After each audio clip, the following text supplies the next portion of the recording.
Okay, Shabbat Shalom, everyone. Shabbat shalom.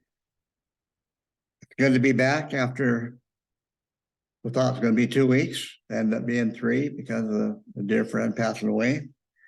So here we are, almost a month later. Hard to believe. And so the teaching today is called LACH, which means send for yourself, and begins in Numbers chapter 13, verse 1 and 2. And Yahweh spoke unto Moshe, saying, send you men, okay? Send for yourself men. In Hebrew, what it says. As most of you know, Yahweh's Torah is a living Torah. It's very alive. As we go through the Torah portions each year, and the lessons being expressed to us that come from the Bible, come from the scriptures, each Shabbat, they line up in such a way like the cycles of life. Just like the course of the seasons of the year. We are getting ready to enter into the summer season, and it's hot, except for maybe this year. Yeah, we had a couple hot days, so to speak, but it's been pretty cool, you know. So anyway, it will have to quit, snowing. The mountains got snow over the last couple of days, so we didn't get any down here, but it'll have to quit snowing to warm up, right? Anyway, the summer season is the hottest season of the year. And quite honestly, here we are now entering the Torah portion where it gets very hot for the Israelites. And by that, I mean, they get agitated, tempers are flaring, they get wrapped around the axle, so to speak, about their own feelings and thoughts. And instead of cooperating with Moshe and cooperating with the Lord, and the leadership of the camp with Yahweh, they get crosswise. They get quite crosswise with one another. And then all of a sudden they got not just little problems, but major problems in the camp. And when you got camp of millions of people and everyone's angry at one another, pretty hard to control that. And if you've been born a human being, then you know you got problems, right? Then nobody is happy, and we become unhappy. Then all kinds of judgments come falling out, and people do things. Quite honestly, if we could step back and think about this for just a moment, we would never say, oh, I would never do that. That word never, that's kind of like a magnet. Yeah. I would never do that, but that's the very thing they turn around and do. And we are now in the portions, and this portion in particular, and the next week's portion, Korach, that there are some huge mistakes that are made by the children of Israel while they were in the wilderness, which kind of brings us to a very fundamental question. When you have difficulty, when you have difficult situations, and there's trauma in your life, when there is troubles that come to you, what is really the benefit? What's the good that comes out of that? What's the good that comes out of that trauma? What's the good that comes out of those troubles? It's a very simple answer. If you learn the lesson is learned from that thing that actually something wonderful can come forth. Remember, every setback is a setup for success.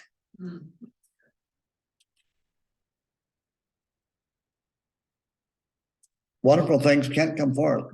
Not that thing that was trauma and difficulty, but later it makes you hopefully wiser and smarter.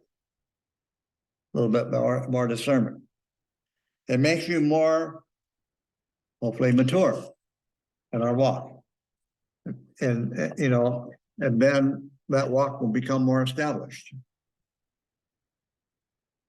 You don't get tripped up again by that same stuff.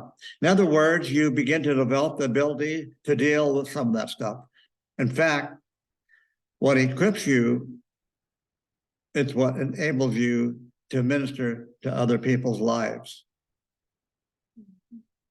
Everything we go through in life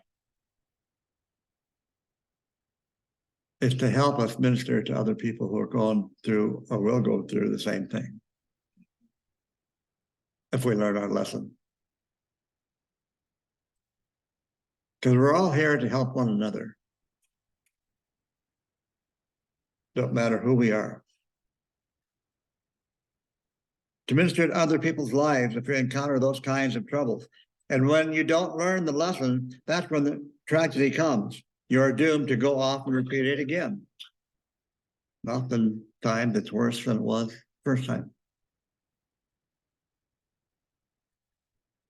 So here in this particular portion, there's a series of things that begin to happen in which that they repeat the mistakes again and again and again. And you go, what in the world is wrong with these people? What's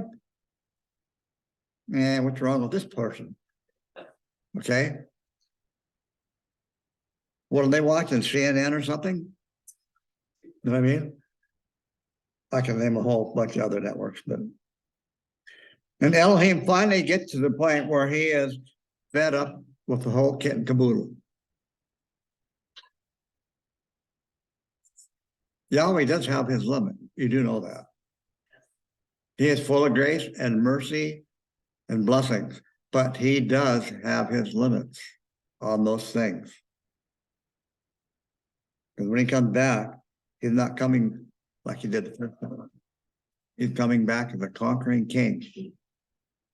Yes. He's coming back angry with a sword. It will not be pretty. So he's got his limit. And this is the portion that describes where Elohim finally reached his limit with this generation. Now, this is the generation that we're talking about that was in Egypt and saw Moshe show up with a message of Elohim sending him, hey, I got a message from the burning bush. They saw the sign that Moshe did to confirm that Elohim sent him. And he came with a message, Yahweh your Elohim has heard your cry and will come down and will deliver you from the Egyptians and will take you back to the promised land, the land that was promised to our father Abraham and his descendants. He's going to take you to a good and spacious land, a land flowing with milk and honey. And this one promise, going to the promised land, well, it just really stands out. They can't wait to get there. It's kind of the thing they just hung on to, that they were hoping for. And the expression and the cry of the children of Israel in Egypt, oh, if we could only go to the promised land. So here comes Moshe with that message. And then Elohim, through the hand of Moshe, begins to pour out judgments upon Egypt, upon all the different gods of Egypt. So that Pharaoh and the Egyptians would release, that he would release the children of Israel. And lo and behold, when it came time to be released as a result of the death of the firstborn, Egypt is kicking them out. I mean, Egypt doesn't want them anymore. Get out of here. You can't leave fast enough, right? The exact opposite of what they were facing before, when Pharaoh would not let them go. Elohim turned that whole situation around, and they got to see Elohim's judgment fall upon Egypt, concluding with the death of the firstborn as they were released. And they traveled out, and they came to the Red Sea. And then they see Pharaoh and his chariots and his mightiest, finest chariots come after them. They were alarmed, they were afraid, yet Elohim still delivered them. And in the midst of great, it was like death was coming. They crossed on dry land. They saw Pharaoh and all his chariots drowned. And he took them down to Mount Sinai. And there they all heard the voice. They all heard Elohim come down on that mountain. They all heard it. And they saw that mountain lit up. Felt the earthquakes.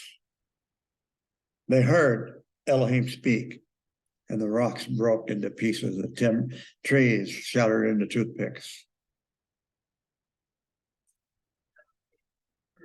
And then on top of that, they built the tabernacle, and they saw Elohim fill it with his glory.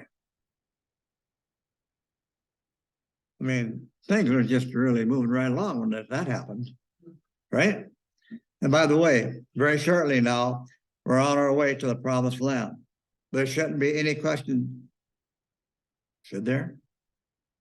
There shouldn't be any question about what we are doing here and what's the real purpose. And everybody should be in agreement about, let's all go to the promised land. Breathe a sigh of relief. And last week, we saw that a group rose up and said, we want meat. Well, butcher a cow for Pete's sake. Butcher a steer, butcher a bull, butcher a goat, butcher a lamb. You got all kinds of meat. You got millions upon millions of head of livestock. They're picky. They want bird. We don't want that. Then they said, we don't want that manna anymore. Brethren, how many of you know that you don't want to make the cook and angry and mad at you? It doesn't matter what house you're in. Well, it's exactly what they did. They got the cook angry, and then many of them died. Moral of the story here is don't anger the cook, because that cook makes the best tasting and nutritious bread there is. Don't insult him on the cooking. It's not wise. Anyway, these people treat Elohim like he is this great big sugar daddy in the sky.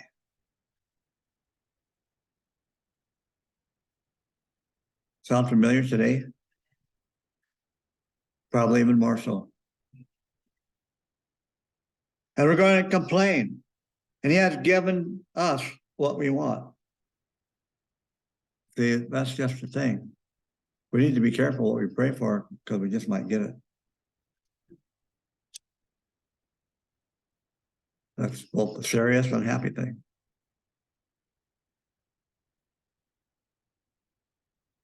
So on their part, boy, that was a mistake in understanding what their Elohim. And as a result, yeah, he gave them meat to eat and they died. Everybody that ate the meat died. You'd have think that they would have got it. They'd have got the message. Instead, they came down to the place where they're getting ready to cross over into the promised land, and something incredible happens. So let's read the first 3 verses. Chapter 13, Numbers. And Yahweh spoke unto Moshe, saying, send you men that they may spy out the land of Canaan, which I have given unto the children of Israel. Of every tribe of their fathers shall you send a man, every one a prince among them. And Moshe sent them from the wilderness of Paran, according to the commandment of Yahweh. All of them men who are heads of the children of Israel. I want you to pay attention, according to the commandment of Yahweh. That's very important. That's very, very important. I'll explain as we go, just so bear with me.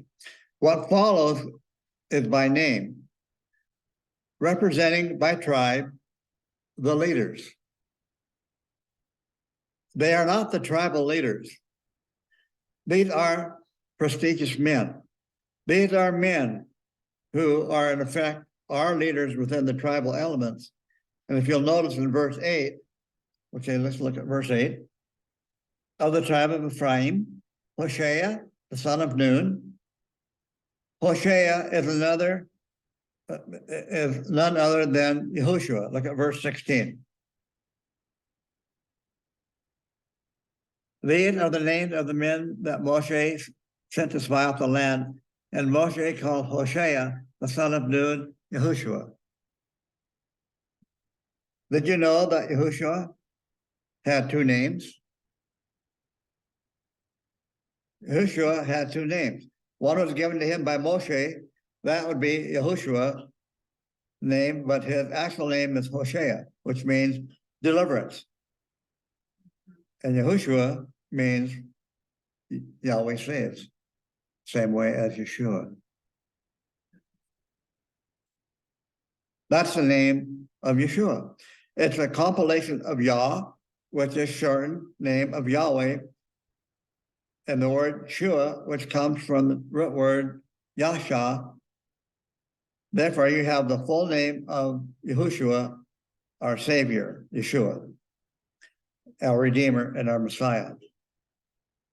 Anyway, Yahushua was one of the great leaders from the tribe of Ephraim, and he was joined with the others.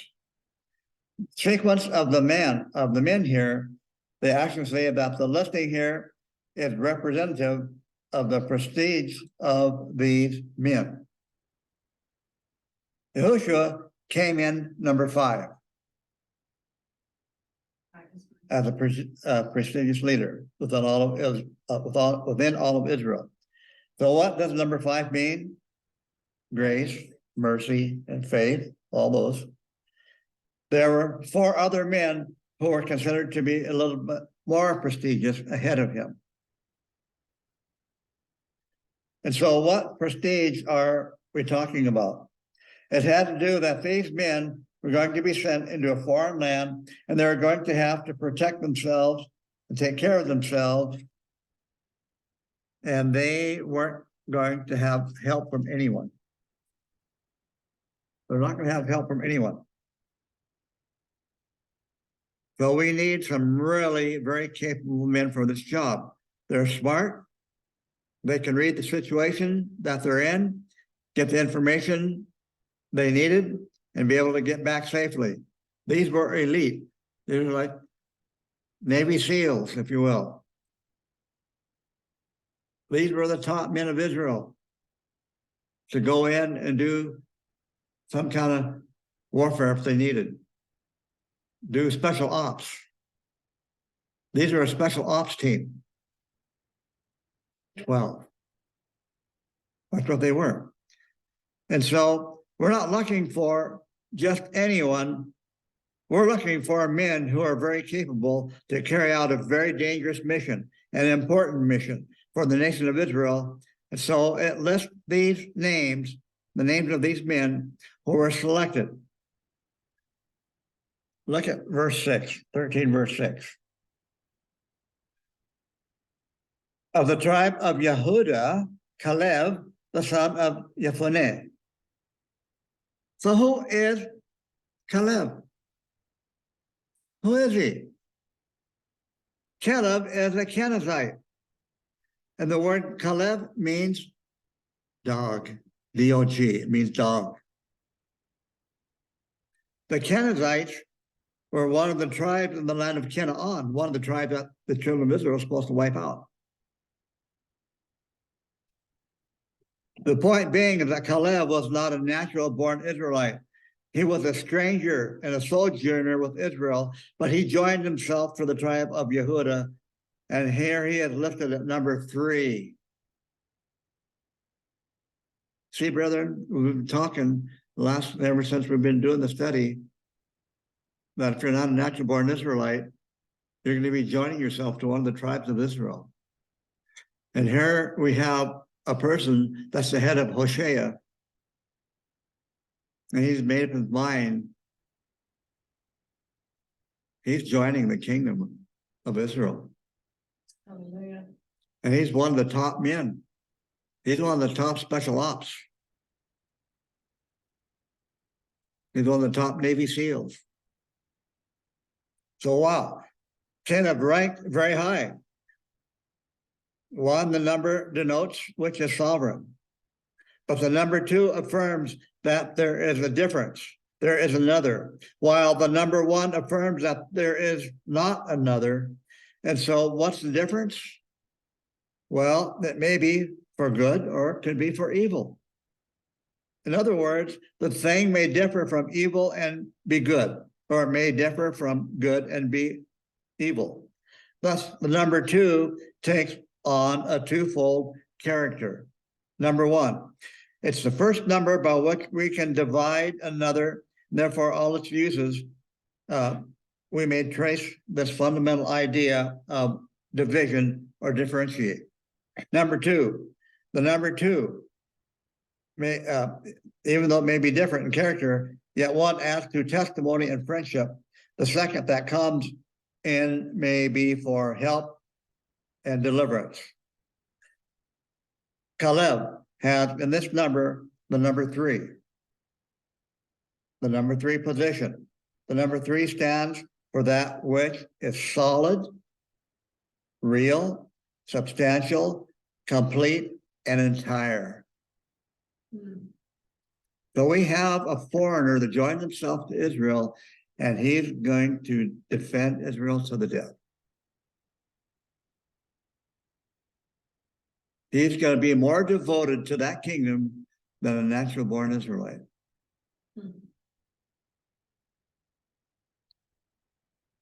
I will tell you right now, there are a lot of people, well, there's not a lot, but there are a few people in this world who are not natural born Israelites, but they will defend Israel to their death.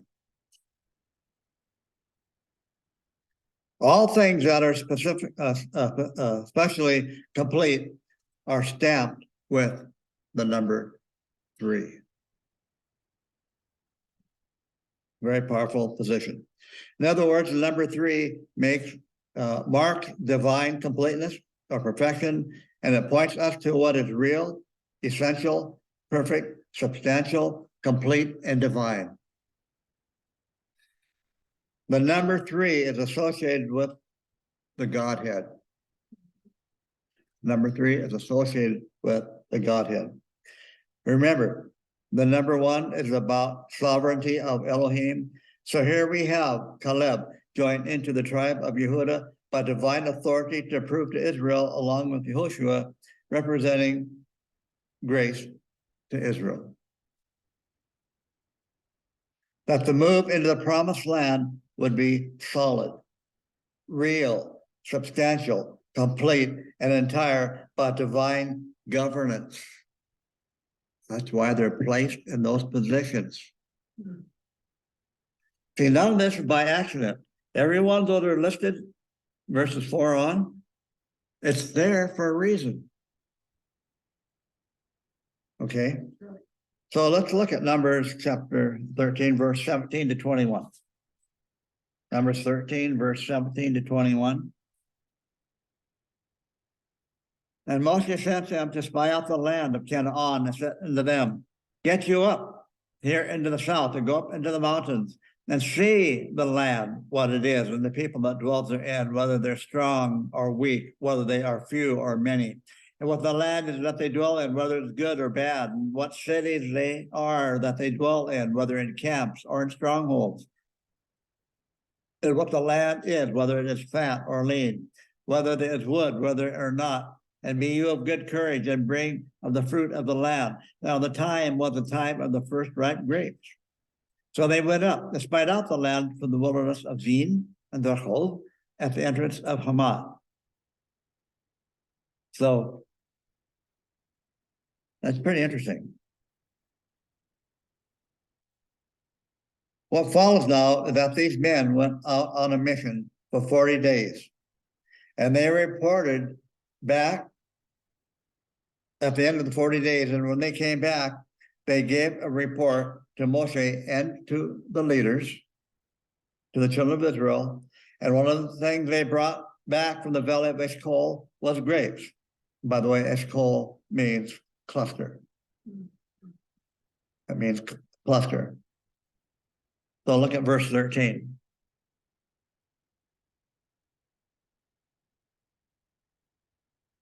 Of the tribe of Asher, before the son of Michael. Now look at verse 23.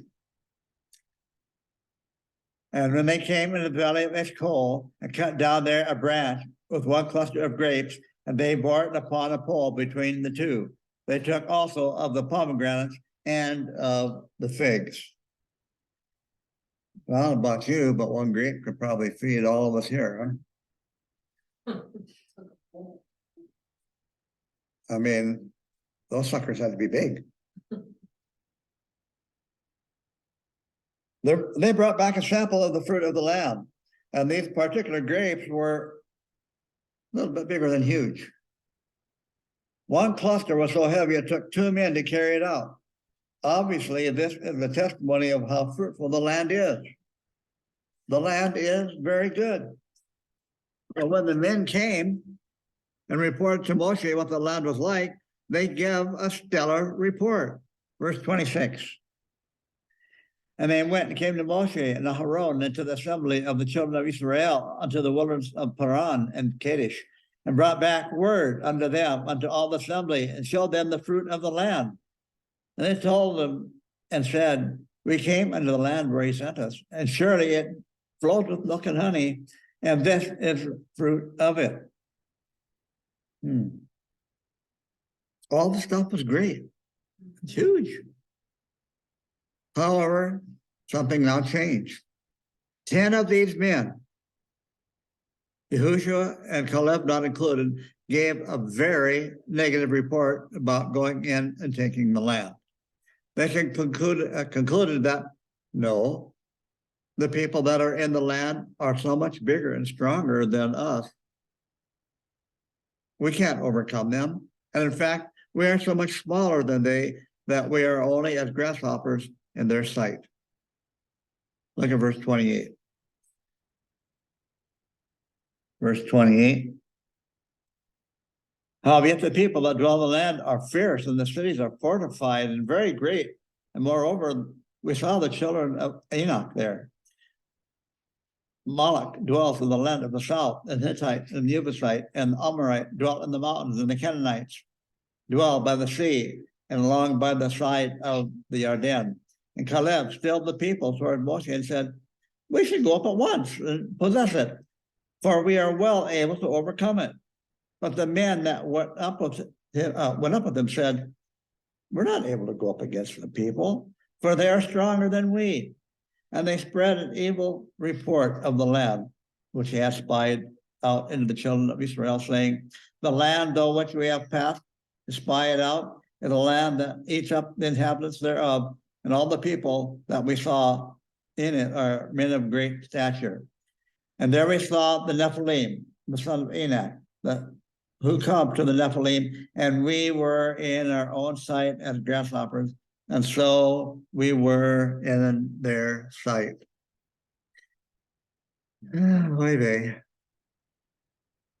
Now, mind you, these are men who are capable men. These are leaders. They are elite. They are the elite of all of Israel. So you take millions of people, and these are the elite. Oh my goodness sakes. These are prestigious men. Men who know how to defend themselves. They know how to fight. They know how to take care of themselves. They know how to fight in battle. Yet these men trusted more in men more than in Yahweh, and they said that we can't do this. We can't make it. You would think, being in an elite squad like that, they would love to take on that statue, that big, tall guy. We'll show them a thing or two. What caused the fear to rise up in them? Now, Yahushua and Caleb stood up and made a valiant effort to say, let us not rebel against Yahweh. Ooh. Wow. What a statement. Let us not rebel against Yahweh. Let's go in and take the land. Look at verse 30. And Caleb stilled the people toward Moshe and said, we should go up at once and possess it. For we are what? Well able to overcome it. Well able. As a result, the people turned against Yahweh anyway, and the nation of Israel started complaining against Moshe, against Aharon, and against Yahweh. They just saw mighty things done to the Egyptians. Saw the sea divide, walk out dry ground. Okay, but you know what? We're no different than they. Numbers 14, verse 1. And all the assembly lifted up their voice and cried, and the people wept that night. And all the children of Israel murmured against Moshe and against Aharon, and the whole assembly said unto them, would that we had died in the land of Egypt, or would we had died in this wilderness? And wherefore does Yahweh bring us unto this land to fall by the sword? Our wives and our little ones will be a prey. We're not better for us to return into Egypt. And they said one to another, let us make us a captain and let us return unto Egypt. Oh boy. Brethren, there's going to be a similar test in this last generation. You know that? You got to remember, this Torah, the Bible was written for every generation, but it was targeted especially for the last generation. The exact same thing is going to happen again in a much more grander way. We will face many giants before we cross into the promised land, just like our ancestors did. So the question is, will we be afraid of the giants, not trust Yahweh? Brethren, this, about a month ago, there's a report that came out that American dollar could be worth nothing come July 1st, between July and August, somewhere around there. Well, that happened or not, I don't know. Some of that you take with a grain of salt. But same token, we see a lot of things happen in the financial world that's pretty strange, pretty weird. So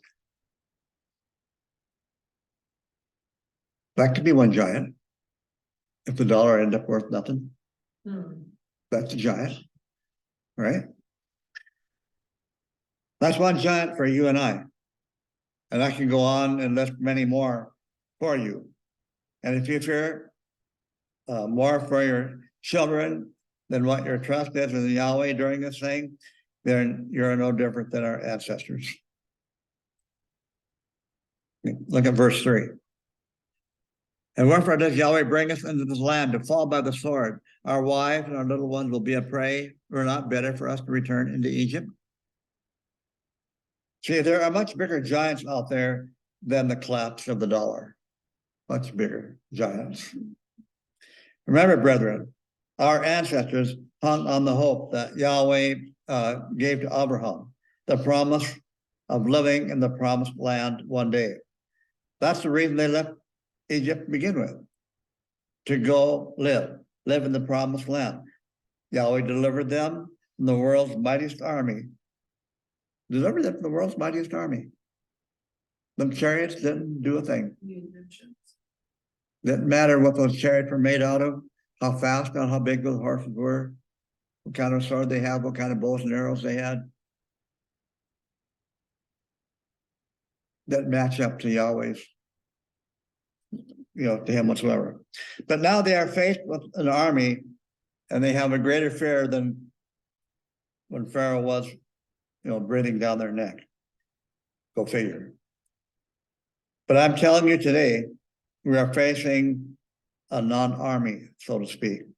And some people are already beginning to panic for what's coming immediately ahead.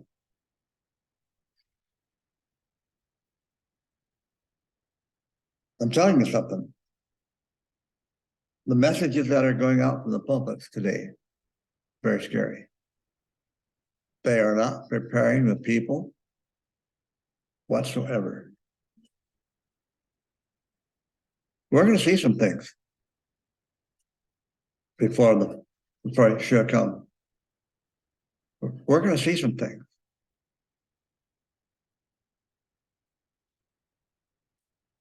Can you imagine what the people felt during the Holocaust? Yeah. They saw some things.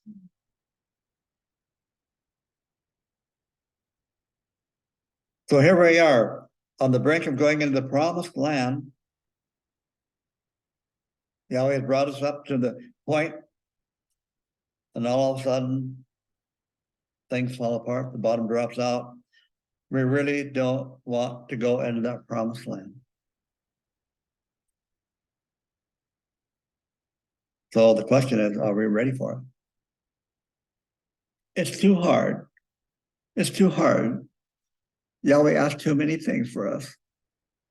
We can't follow his instructions. It's too hard. There is an incredible lesson here. It goes back to the very title to this portion, LACH, stand for yourself. Stand forth yourself. Look at Deuteronomy 1:21. Deuteronomy 1:21.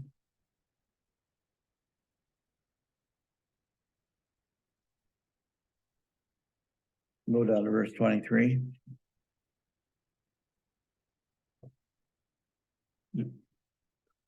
Behold, Yahweh Elohim has set the land before you. Go up, take possession, as Yahweh, the Elohim of your fathers, has spoken unto you. Fear not, neither be dismayed, and you come near unto me, every one of you, and said, let us send men before us, that they may search out the land for us, and bring us back word by the way by which we must go up, and the cities which we shall come. And the thing pleased me well. And I took 12 men of you, one man of every tribe. And they turned out, went up to the mountains, and they came back into the valley of Eshcol and spied it out.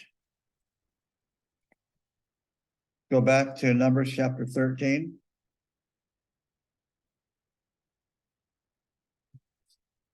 Verse 1 and 2. And Yahweh spoke unto Moshe, saying, send you men, that they may spy out the land of Canaan, which I give unto the children of Israel. Of every tribe of their fathers shall you send a man, every one a prince among them.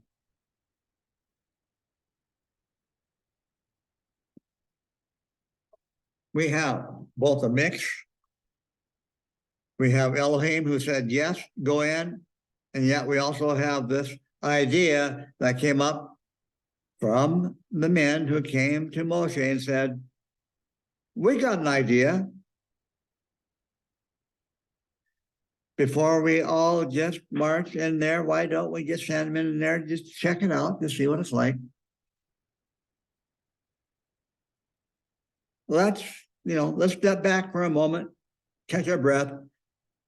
Let's sit in Moshe's council. A guy came and said, why don't we send some men in there and check out the land?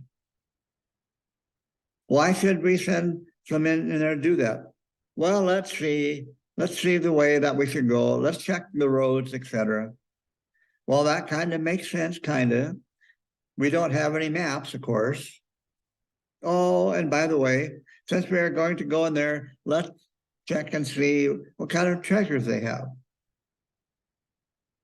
Okay, that makes some sense. And of course, we need to see what kind of troops they have so that we know how to fight them. Yeah, that makes some sense, a lot of sense maybe. Except, let's back up for a moment. This is really Yahweh's plan, isn't it? It's Yahweh's plan. All these men are making these other plans. Seem to make sense on man's level. I mean, this is Elohim's promise that we should go in there. It's his plan. He's the one who said, this is the land I promised to Abraham and his descendants. And here we are getting ready to receive his promise. Yahweh brought them out of Egypt, sustained them in the wilderness, and now they're at the border of the land. And so at this point, where Yahweh says, okay, I brought you this far. It's up to you now because I'm out of here. No, I don't think so. You guys got to do it by yourself now. Or wouldn't it be logical? Yahweh's going to go in and help them take the land. Yes. It was a commandment. Yeah. They wouldn't have had to fight. And if they did, they wouldn't lose any troops. Well, of course, Yahweh's going to go in and help them take the land. But all of a sudden, the men have come back and we decide to give men some say in Yahweh's plan. Brethren, you never want to give men a say-so in Yahweh's plan. Never. Apparently, Moshe didn't even think about the possibility of these men coming back with an evil report. What if all of a sudden there's a report and it's contrary to what Yahweh says? What are we going to do about that? I don't think Moshe even thought about that. Probably never even entered his mind. I don't think the leaders thought about it either. I think everyone was kind of in a fancy world. Somebody said, let's go see what we're getting ourselves into. Well, to most human mind, that sounds kind of logical. Except Yahweh's plan overrides man's logic. And they went out, and all of a sudden they became afraid. All the plans going into the promised land got thwarted by men, and only 10 at that. 10 men caused the whole nation to sin. 10 men caused millions of people to sin. 10 men. I mean, think about that. Montana has a little over 1 million people. Much more than, there's much more than 1 million people here. They cried in their tents and said, 10 men were able to give a negative report, turn the whole nation against the plan of Yahweh or Elohim. And as a result, they said, we're not going in. We're not going into the promised land. We're not going to do this thing. Forget it. That's not going to work. That's it. We're done. Yahweh's plan is not good enough. Basically, what they were saying is Yahweh's plan was not good enough. His word was not good enough. So, brethren, that's why people like me and others, we teach the word, but it's not good enough.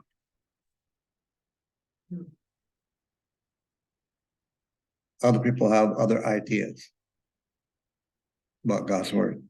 It's not good enough. We're going to help him out. He has a plan. He's given it to us in the Bible. He has a plan. But we're not teaching that plan from the pulpit. Rabbis or the preachers. Not doing it. Now, how do you think Yahweh is supposed to feel about that?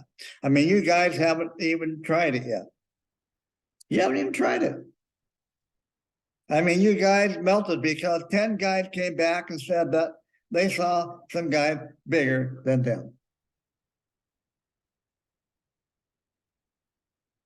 I mean, I can understand 10 men saying that. But what about the 603,550 armed men of the army of Israel at this point? Remember that number? Yeah. 603,550. The sages go back to this title, Shalach Lecha, send forth yourself. Here is Yahweh saying, okay, if you guys won't go check it out, sure, go ahead, check it out. Because it's going to be a test. The test is, Are you going to believe me or not? That's the test. So that's the test here in the Bible. Yahweh says, you're going to believe me or not? Or are you going to vet other festivals, other things?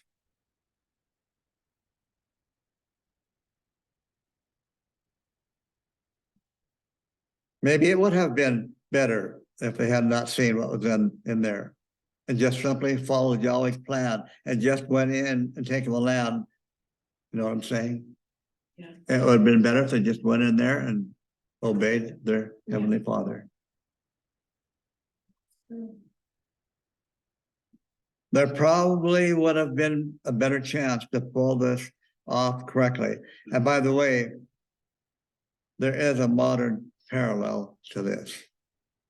And the reason why this lesson is so profoundly in here is really for the end time believers. How many of us have heard the report about what is, supposed to happen in the Great Tribulation? The final 3.5 years of the tribulation for those on the earth. The tribulation saints will have to endure before going into the promised land. How many have heard them that some will get beheaded because of their faith? How many of you have heard of the false Messiah, that he'll have his way for 3.5 years as an individual and don't have a chance as an individual, standing up against him? Have you heard that he will oppress the saints, that there will be bad things? Have you heard the part that if you don't take the mark of the beast, you won't be able to buy or sell anything? How many of you have heard that the evil report, all the bad stuff that's going to happen, and so forth to the saints? Which report is better? Yahweh's words of eternal life, or him, or man's word, which says Yahweh is a liar? Yes, there are many giants, but they are very puny when it comes to Yahweh or Elohim. Let's go to Amos chapter 5, verse 18.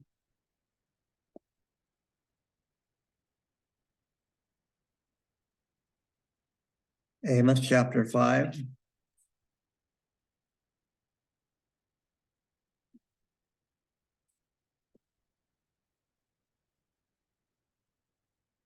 Verse 18, we'll go to verse 20 or so.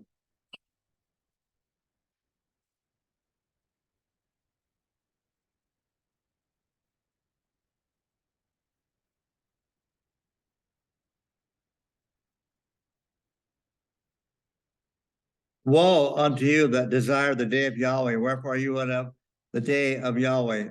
It is darkness and not light, as if a man did flee from a lion and a bear met him, and went into the house and leaned his hand on the wall, and a serpent bit him. Shall not the day of Yahweh be darkness and not light? Even very dark, no brightness in it. But the key thing is, woe unto those who desire the day of Yahweh.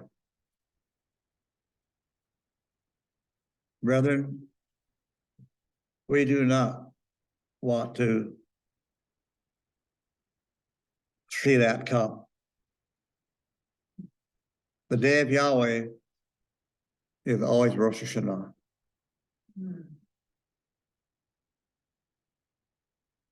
There are 22 themes and names for Rosh Hashanah.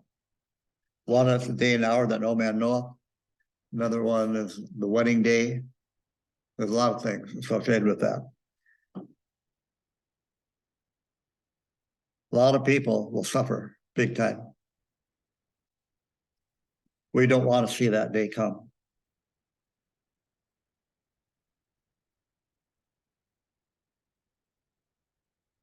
So we can say, okay, let her rip, if you will. We don't want that. The suffering will be so immense. It'll be awful. Numbers 14, verse 3.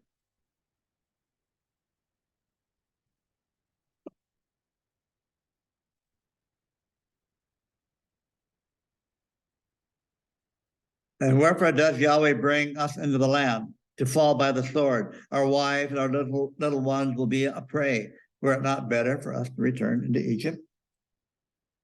Obviously, they believe Yahweh is a liar. Remember what Satan's first goal for everyone is? He's going to do everything he can to convince you that Yahweh is a liar.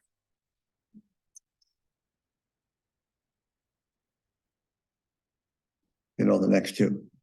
They simply don't believe Yahweh. They don't believe in him anymore. So the question, did they ever believe in him?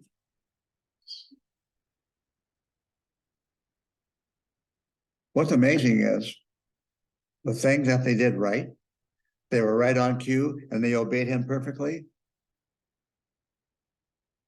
When the cloud lifted, they moved. When the cloud settled, they settled. That whole journey, they did it perfectly. And if we get time, I'll briefly go over last week's part of the message. And so we'll see. But did they ever believe him? They obeyed him during that part. But did they really believe him during that part? Remember, this is a real life and death issue now. And that's the reason why this lesson is in here. Will you trust Yahweh with your spouse? Will you trust him with your children? Should a life and death situation arrive? If the government comes and takes your family away from you and separates you from them, will you trust Yahweh or not?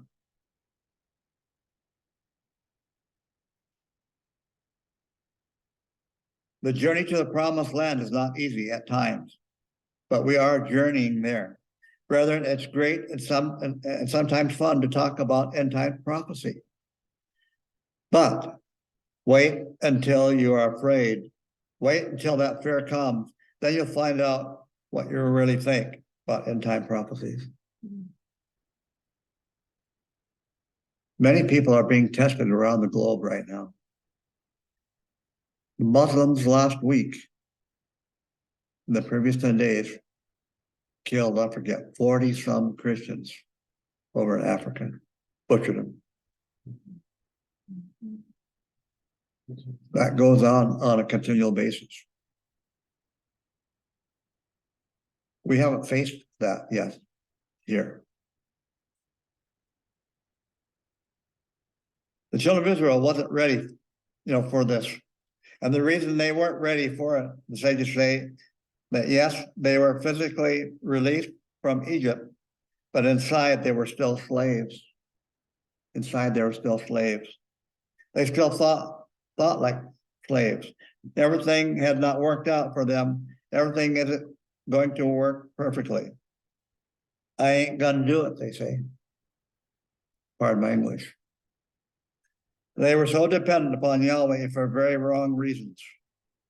I'll say that again. They were so dependent upon Yahweh for very wrong reasons. Instead of being part of what Yahweh was doing, they were just down to the point they don't want to be responsible. They don't want to be responsible. They don't want to do anything at all. If Yahweh isn't going to do it, I don't want to participate.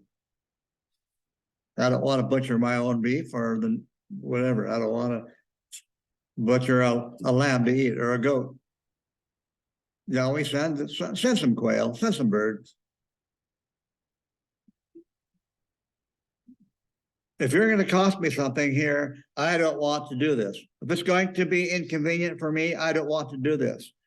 The children of Israel did not fear Yahweh. They feared their enemy more. Write that down. The children of Israel did not fear Yahweh. They feared the enemy more. The children of Israel didn't fear Yahweh. They feared the enemy more.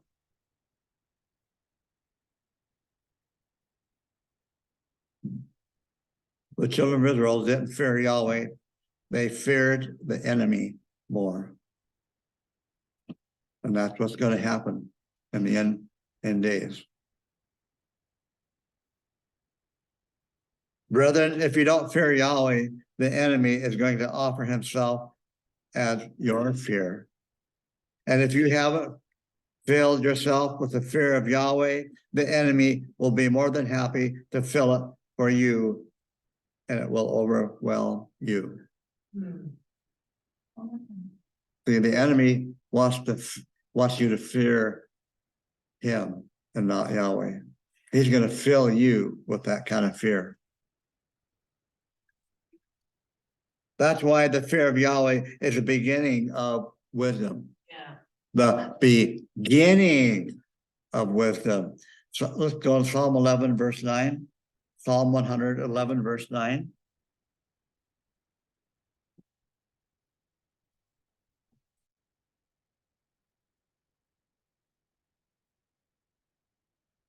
Psalm 111, verse 9.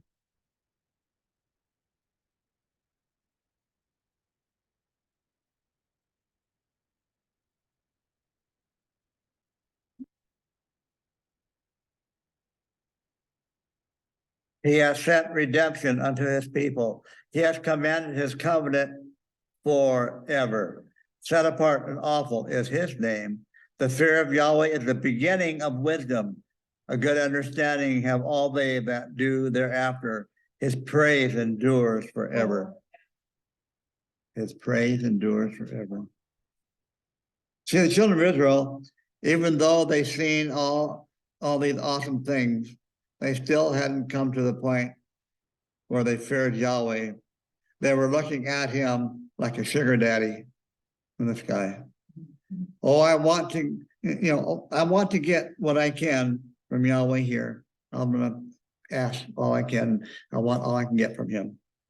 We're supposed to go into the land. The houses were already built. The cisterns have already been dug. And we're supposed to go in and get all the goodies.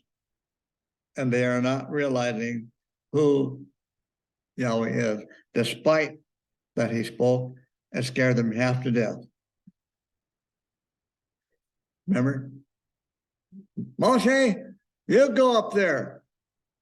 Because if we hear it one more time, we're going to die of heart attack. Well, they didn't say the heart attack, but that we will die. Moshe, you go up there and listen to him. You can handle it. Good old boy, Moshe, you can do it. Okay, scared them half to death. They didn't remember it. It just bounced off of them. Well, what happened to them will happen again to the last generation. It will happen to the last generation. Brethren, many people are not prepared to enter into the promised land. We're caught up in too many things, petty things, too many little disputes amongst ourselves. This is just like our ancient ancestors, and you still don't quite get what it's all about. We're supposed to be ready to go into the promised land, but many people don't really believe in the promised land. They don't want to live in Israel anyhow. But many people don't really believe in the promised land. In other words, if you want to go to the promised land, that's okay with me. I'll just stay in Egypt. You guys go on ahead. Yeah, go ahead. I'll stay right here. It's comfortable here. I like my leaks. Brethren, we get so caught up in the world and we get so caught up in our own personal fears that we can't let Yahweh be our fears. And let him be our Lord. Let him be our Adonai. Anyway, now the children of Israel rebel. The sages of Israel say that night they cried in their tents. They said, Yahweh hates us. He brought us to this place without this promised land is no good. They defamed the promised land. They defamed the Lord. The land that was granted to Abraham and his descendants, it's not worth it. It's no good. We don't want it. It would be better for us to die in the wilderness. Look at Numbers chapter 14, verse 2. And all the children of Israel murmured against Moshe and against Aaron, and the whole assembly, and said unto them, would that we had died in the land of Egypt, or would we had died in this wilderness? Brethren, again, Yahweh has his limits. We keep saying, Lord, how long? What's going on with the transgender stuff? What's happening to our kids? See, it starts kind of like, once you remove the 10 Commandments from the buildings, schools, courthouses, list goes on. Then to feminize fathers. Make the families fatherless. And then it goes to the next giant step is mutilating our kids.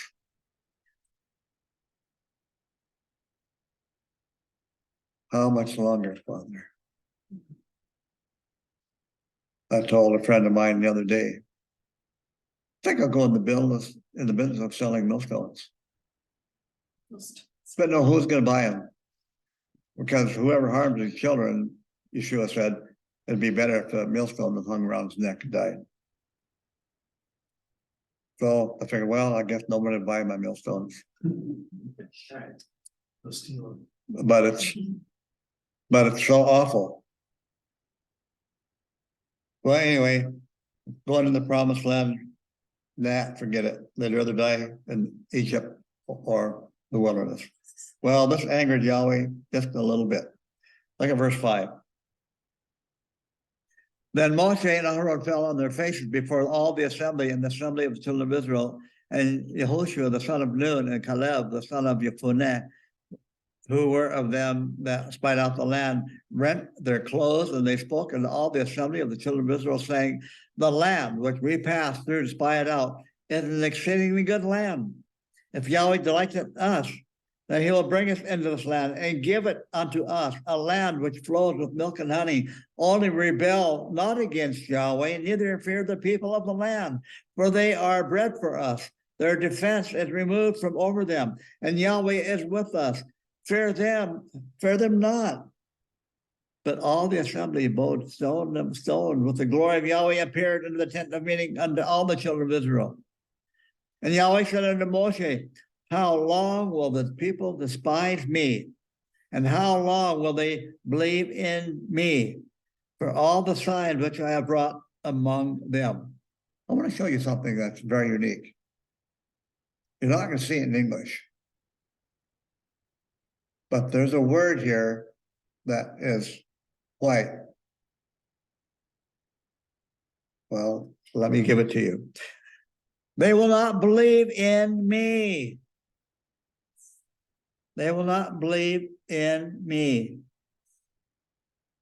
That word me is Ya'aminu. Believe in us. It's plural. Ya'aminu. Yahweh said, how long will they not believe us?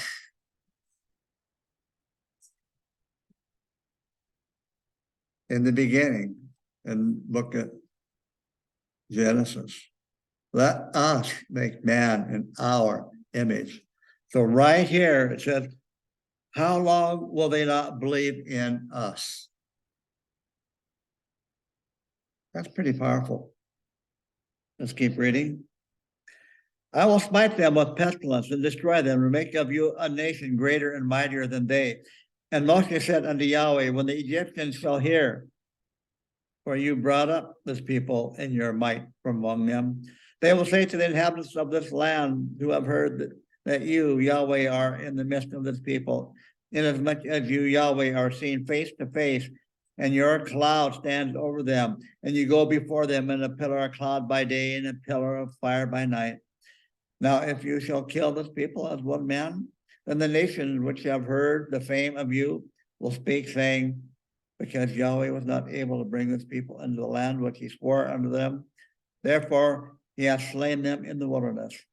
And now I pray you, let the power of Yahweh be great, according as you have spoken, saying, Yahweh is slow to anger, and plenteous in loving kindness, forgiving iniquity and transgression, and that will by no means clear the guilty, visiting the iniquity of the fathers upon the children, upon the third and upon the fourth generation. Pardon, I pray you, the iniquity of this people according to the greatness of your loving kindness, and according as you have forgiven this people from Egypt even until now. And Yahweh said, I have pardoned according to your word, but in very deed as I live, and all the earth shall be filled with the glory of Yahweh. Surely all these men have seen my glory and my signs, which I wrought in Egypt and in the wilderness. You have put me to proof these 10 times, and have not hearkened to my voice. Surely they shall not see the land which I swore unto the fathers, neither shall any of them that despise me see it. We'll stop there for a moment. This is the 10th time that the children of Israel have done this unto us. This is the 10th time that Israel murmured and complained against Yahweh. And now he's had enough. Every step of the way they complained. This is the 10th time Yahweh said, I have had my fill of it. Yahweh said, according to their words, I will judge them according to what they have said. Ooh. Brethren, let's read verse 26. And Yahweh spoke unto Moshe and Aaron, saying, how long shall I bear with this evil assembly that keep murmuring against me? I have heard the murmurings of the children of Israel, which they keep murmuring against me. They say unto them, as I live, says Yahweh, surely as you have spoken in my ears, so will I do it unto you. Ooh.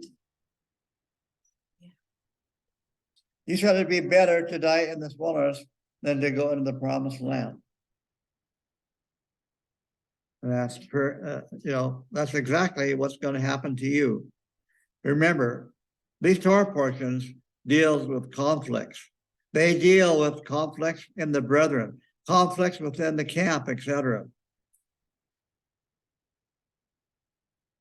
If you've been in the Messianic movement, if you will, for over a year, then you've seen people get crosswise over each other.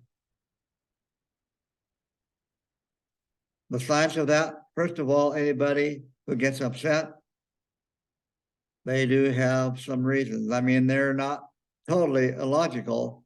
There is logic to their thinking. There is a rational, there is information there that is suggests a conclusion to them.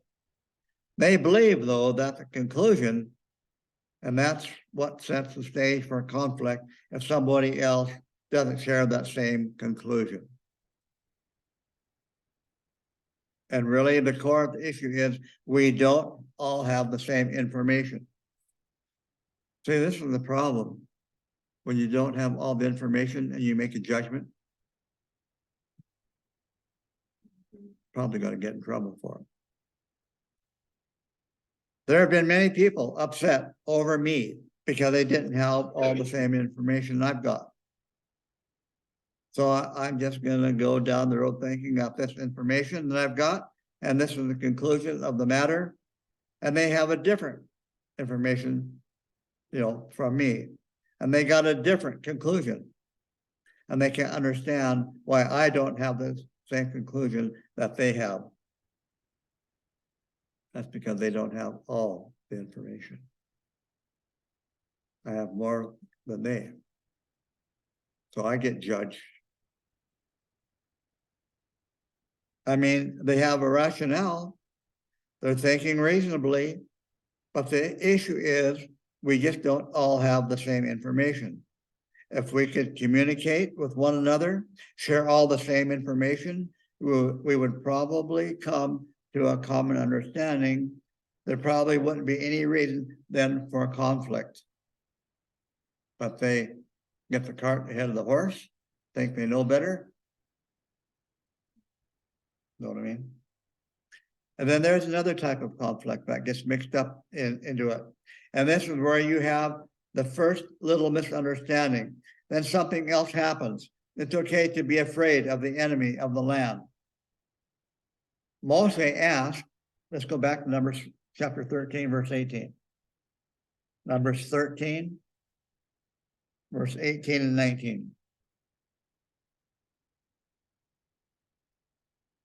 And see the land, what it is, and the people that dwells therein, whether they are strong or weak, whether they are few or many, what the land is that they dwell in, whether it is good or bad, and what cities they are that dwell in, whether in camps or in strongholds.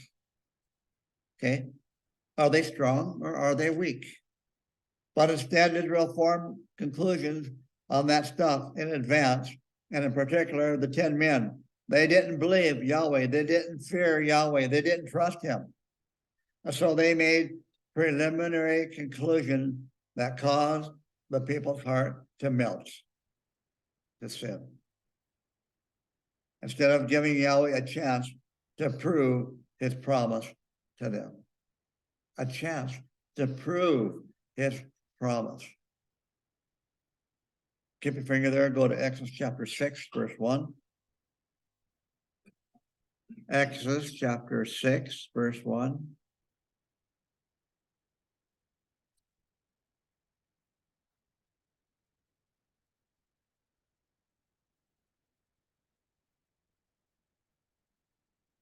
And Yahweh said unto Moshe, now shall you see what I will do to Pharaoh.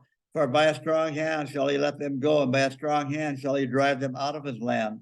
And Elohim spoke unto Moshe and said unto him, I am Yahweh. And I appeared unto Abraham, unto Isaac, and unto Jacob, and El Shaddai. And by my name was I not known to them. And I have also established my covenant with them, to give them the land of Canaan, the land of their sojournings, wherein they sojourned.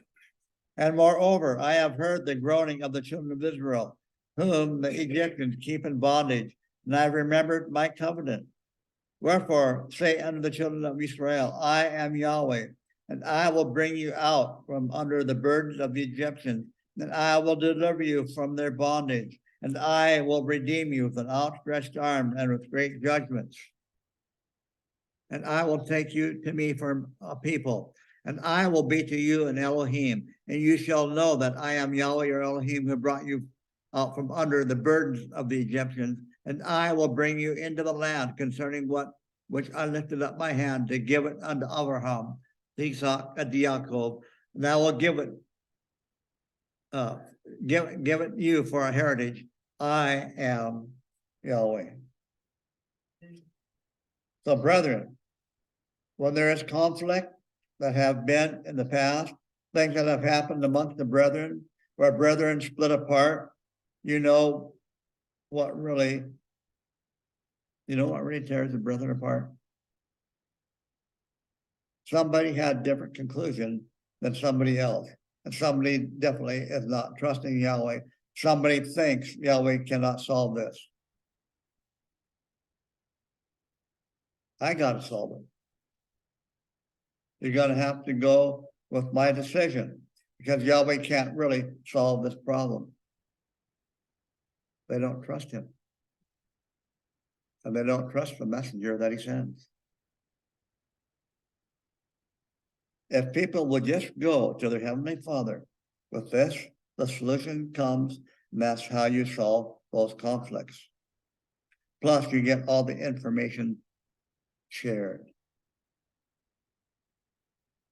Oh, I didn't know that. That's what you said. Well, I just didn't understand. But if you take the other path, if you get presumptuous, you don't want to trust Yahweh on this. I got to save me. I got to save us. I got to get the righteous cause here. You're all messed up. Randy, I got to save the people. Why then we really got a mess. We really get into trouble.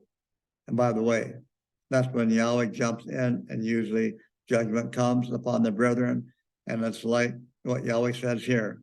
Not only have you done these things, you did not listen. You did not listen to me.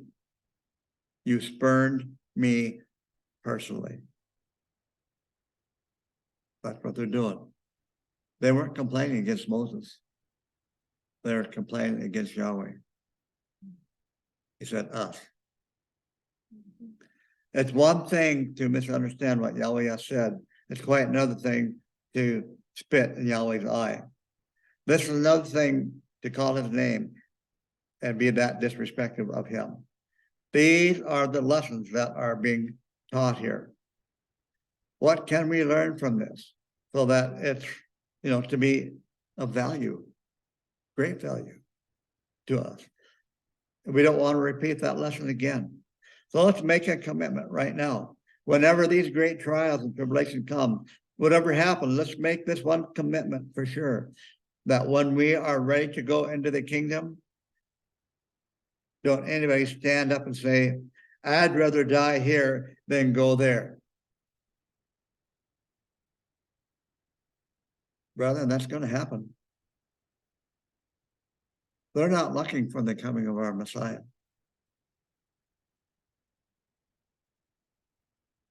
At least make that commitment. That's the lesson here. At least let's make sure that when we say we want to go to the promised land, we're really going to the promised land, and we're not going to let anything get in the way of that. Do we really want to be part of the bride?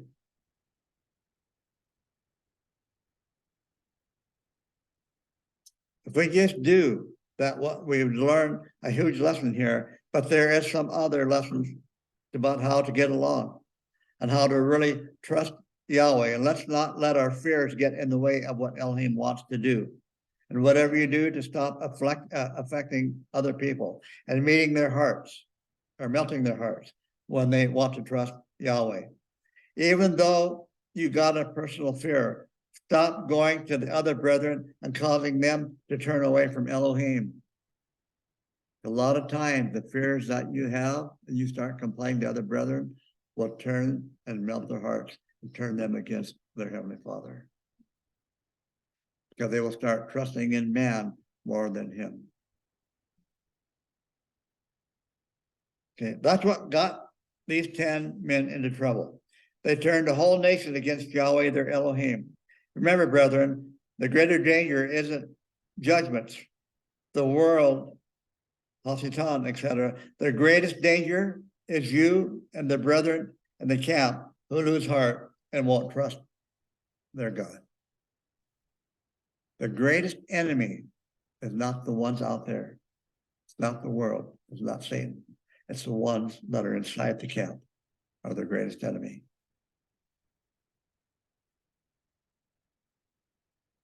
They can do so much harm inside the camp than the enemy outside the camp.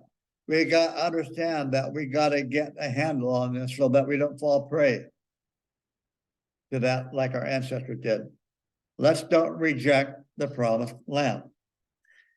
Numbers chapter 14, verse 28. Numbers 14, 28.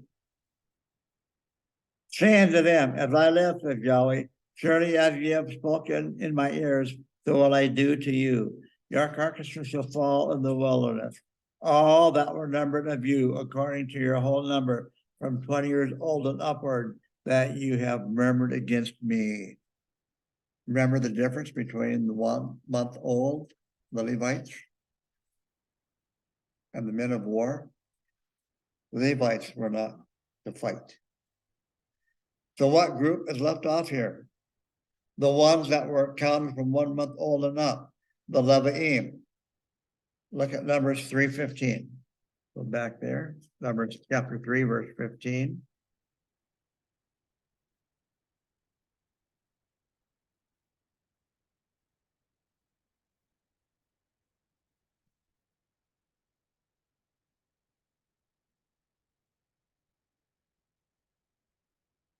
Number the children of Levi by their fathers' houses, by their families.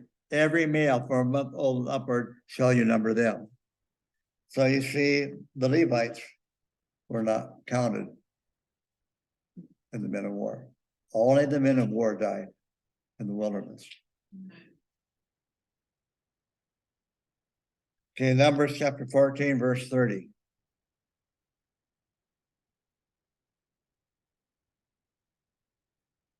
Surely you shall not come into the land concerning which I lifted up my hand, that I would make you dwell therein, save Caleb, the son of Jephunneh, and Yahushua, the son of Nun. Only the people from the 12 tribes, the men of war, would not enter into the promised land. The tribe of Levi, who wasn't numbered to the other tribes, that first generation in the wilderness entered in the promised land. Go to book Joshua, chapter 24, verse 33.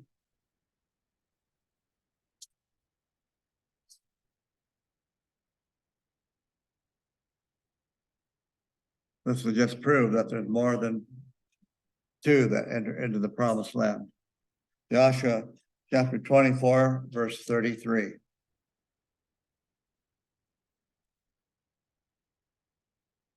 And Eleazar, the son of Aharon, died, and they buried him in the hill of Pinchas, his son, which was given to him in Mount Ephraim. So this is the generation that already crossed into the promised land. And here we have Eleazar, the priest, buried there. So we see that the Levites, first generation, except for Moses and Aaron and Miriam, they entered into the promised land. We're just about done, so hang on. Numbers 15, verse 14.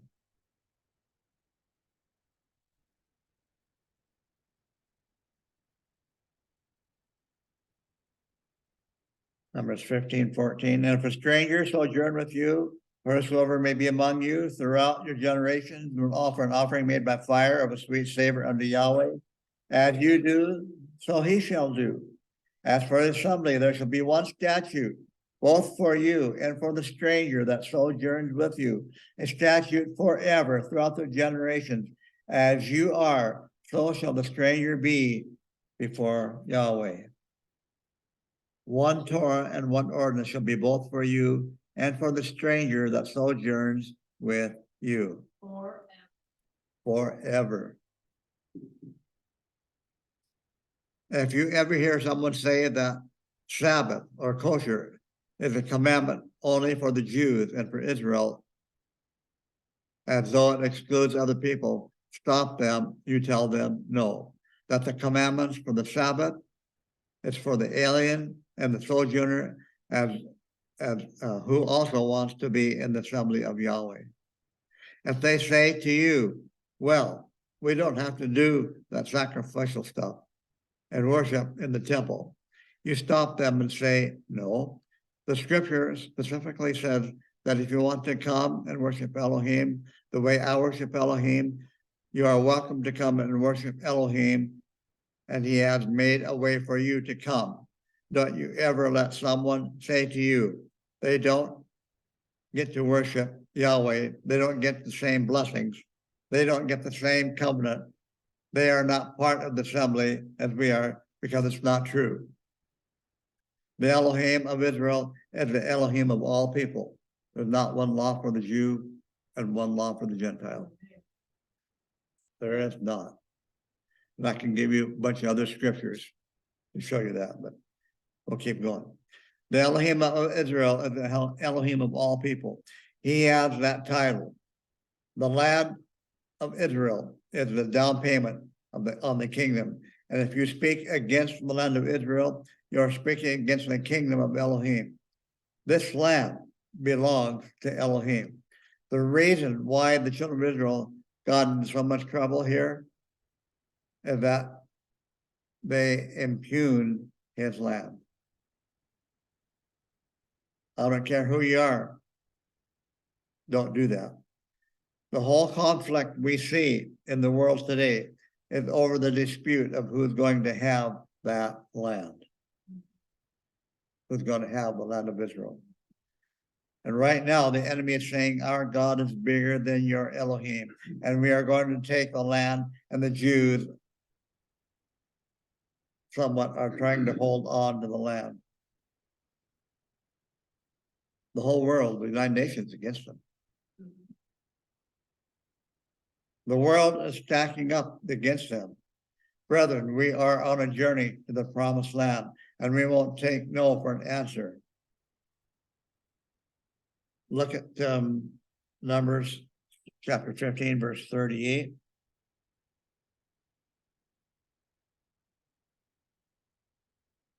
Speak unto the children of Israel, and bid them that they make them throughout their generation fringes in the corners of their garments, that they put with a fringe on each corner of red and blue.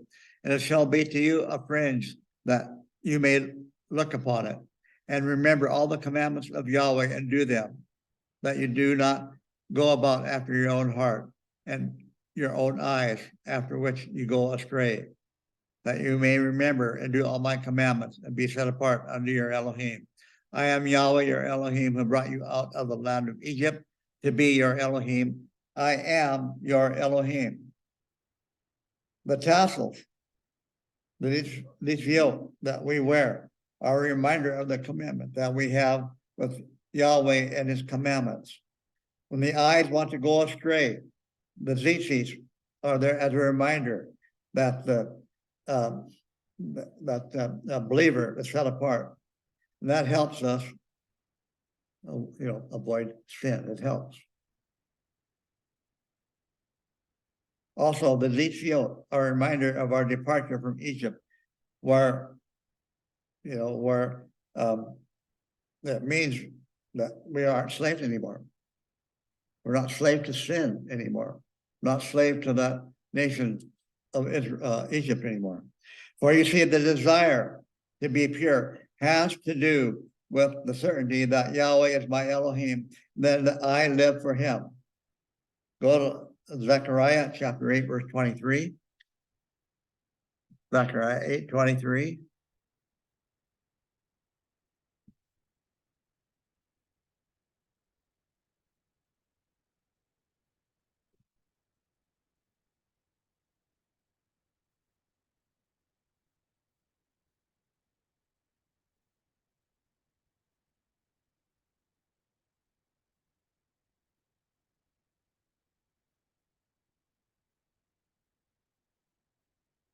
Zechariah 8, 23.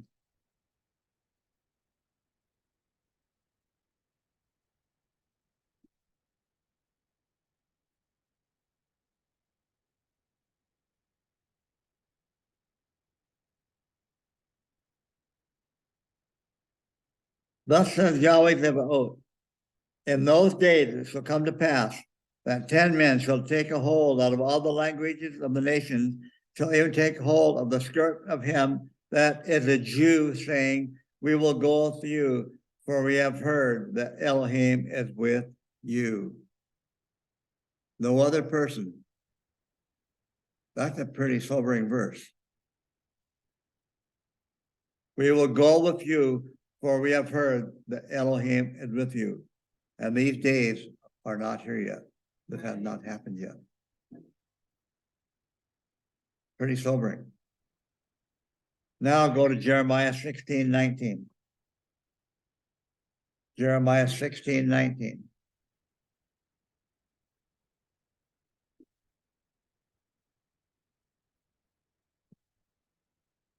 Jeremiah chapter 16, verse 19.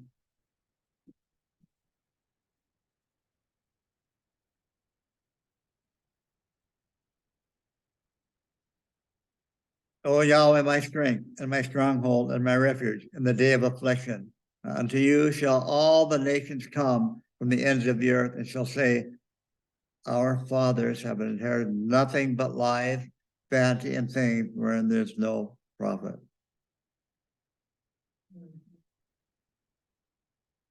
People are going to say, we have inherited nothing but lies.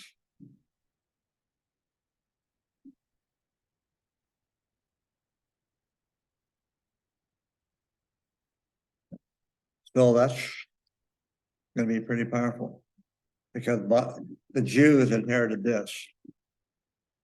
The Bible. Romans chapter 3. Paul says that the Jews received all the oracles of God that were supposed to teach the rest of the world. And so that day had not happened yet either. But it's coming. And the people are rejecting the scriptures like you can't believe. But just a very few, a remnant, are saying, well, we need the whole Bible. Okay. Anyway,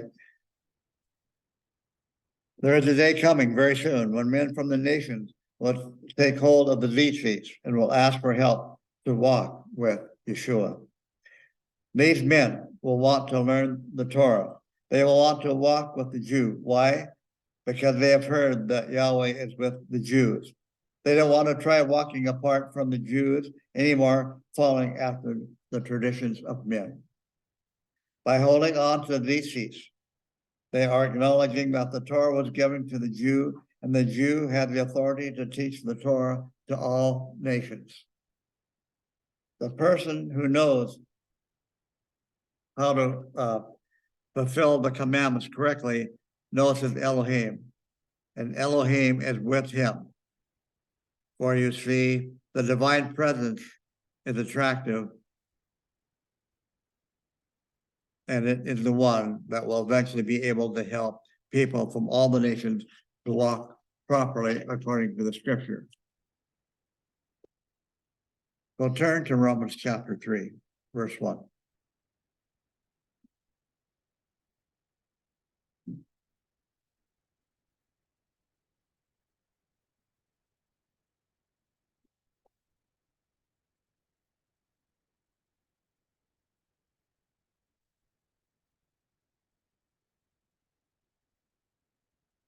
Romans chapter 3, verse 1.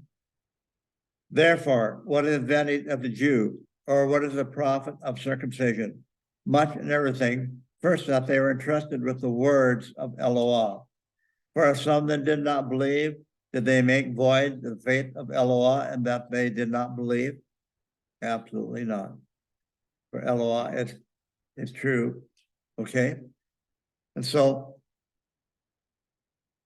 Paul said that the word of God was given to us. So our job is to preach the word. Okay. Back to Numbers 15, verse 27.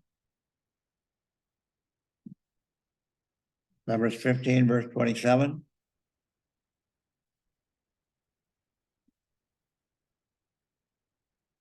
And if one person sins through error, then he shall offer a she-goat of the first year for a sin offering. And the Kohen shall make an atonement for the soul that errs when he sins through error before Yahweh to make an atonement for him shall be forgiven.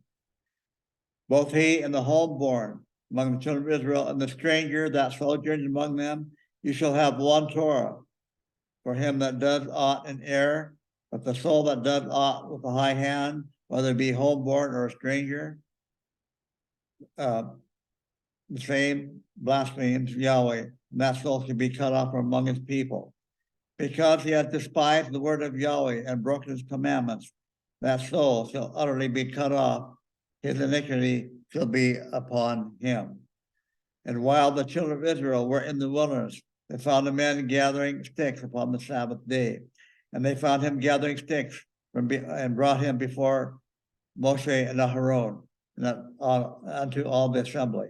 And they put him in a ward, because it had not been declared what should be done unto him. And Yahweh said unto Moshe, that man shall surely be put to death. All the assembly shall stone him with stones without the camp.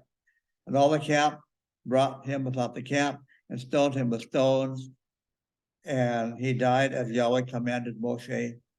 And Yahweh spoke unto Moshe. Okay. So let's go back to verse 30. But the soul that doth aught with a high hand, whether it be homeborn or a stranger, the same blasphemes Yahweh, and that soul shall be cut off from among his people. Here we see an example of presumptuous sin with regard to the Sabbath. We're going to go into this. We're just about done here, about a couple of minutes. Presumptuous sinners despise the biblical instruction. Presumptuous sinners despise the Torah instructions, thinking themselves to be too great, too good, and too wise to be ruled by the scriptures. The act of gathering the sticks on the Sabbath was an affront both to the Torah and the Torah giver. Presume means to assume, to undertake without leave or clear justification and dare. Presumptuous means audacity, overstepping due bounds, and then taking liberties. The Hebrew word for presume is tharun, spelled resh, vav, mem, sofit. Literally means to rise up, to be high, to be lofty, exalt, to be exalted, to exalt oneself, magnify oneself, to be rotten, and to be wormy. To be wormy. Brethren, many times we sin out of human weakness, not willful disobedience. However, if such sin is not eliminated, it can lead then to what's called presumptuous sin.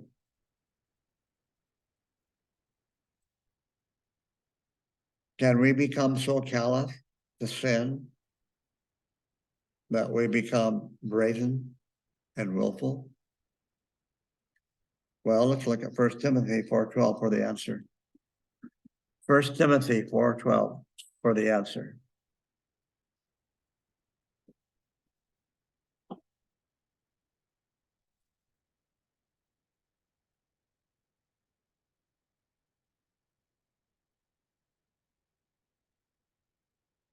I'm sorry, 1 Timothy verse 1. 1 Timothy chapter 4, verse 1 and 2. 1 Timothy chapter 4, verse 1 and 2.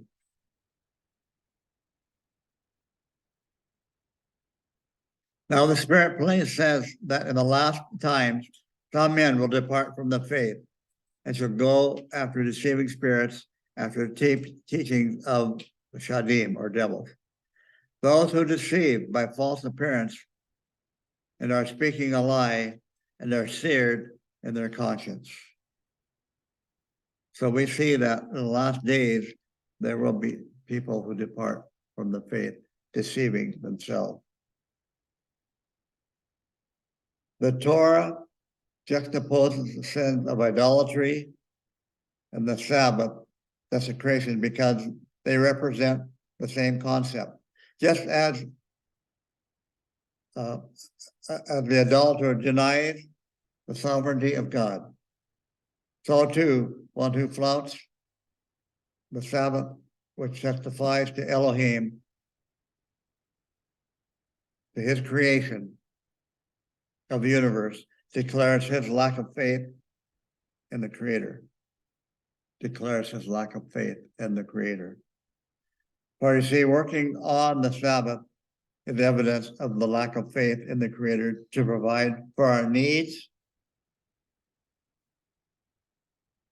of the other 6 days, so that he will not have to work on the 7th day. That's what presumptuous people do. Working on the Sabbath day is also a result of unbelief and faithfulness, which is fear. For you see, it is doubt and unbelief and fear or faithlessness that prevented Israel from entering into the promised land those 40 years. Presumptuous. If one works then on the righteousness of the covenant, one will be recipient of the promised blessings of the renewed covenant. And perhaps this is the reason why the Sabbath incident is juxtaposed with the spy incident. in this section of the Torah, because it's put in there for a reason. It shows that the connection between keeping the Sabbath and entering the promised land. So let's pray. Abba, Father, we thank you that your word is forever settled in the heavens. And the book of James says that you change not. There's not even a shadow of a change. And that your word is the same yesterday, today, and forever. It changes not. And there's so much to learn. And we depend upon you, Father, to guide us through your Spirit and to teach us the things that man have said that you have changed.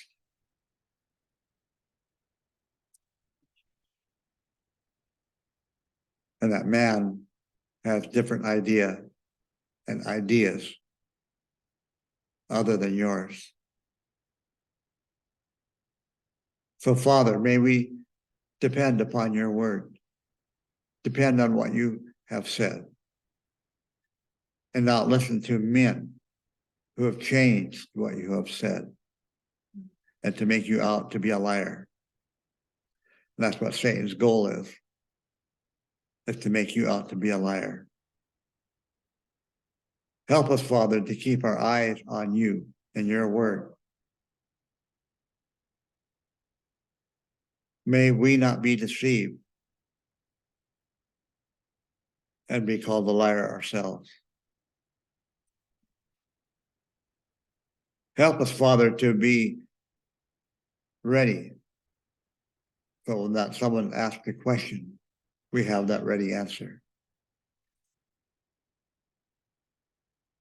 Father, again, I just lift the brethren up to you and ask, Father, that you would meet their needs and give them the desires of their heart. In Yeshua's name I pray. Amen and amen.